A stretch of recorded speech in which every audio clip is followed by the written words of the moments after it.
प्यार में तू हद से गुजर जइबू का, ई जमाना के डर से बिछड़ जइबू का। हमरा प्यार में तू हद से गुजर जइबू का, ई जमाना के डर से बिछड़ जइबू का।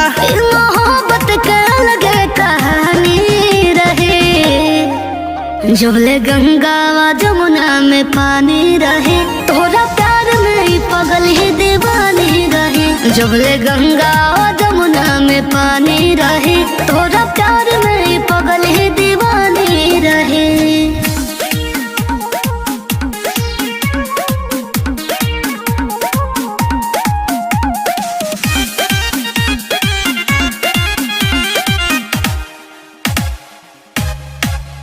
अब देखला कहाँ तू दीवानगी, तोरे दिल में बहा मर रावानगी।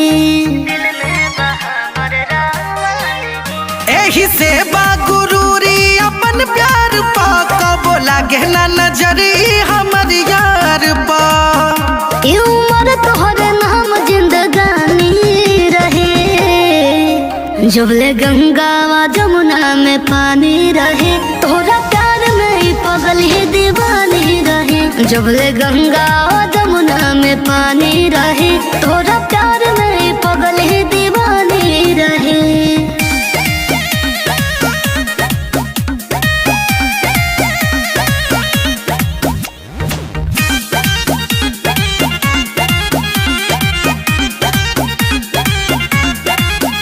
इश्क का होला सबके देखा दे हम, सच्चा प्यार करे सबके सिखा दे हम।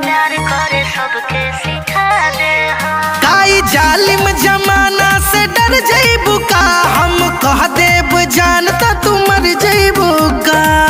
चंद प्यार के काहे है निशानी रहे, जबले गंगा व जमुना में पानी रहे, तोरा प्यार में ही पगल ही दीवानी रहे। जबले गंगा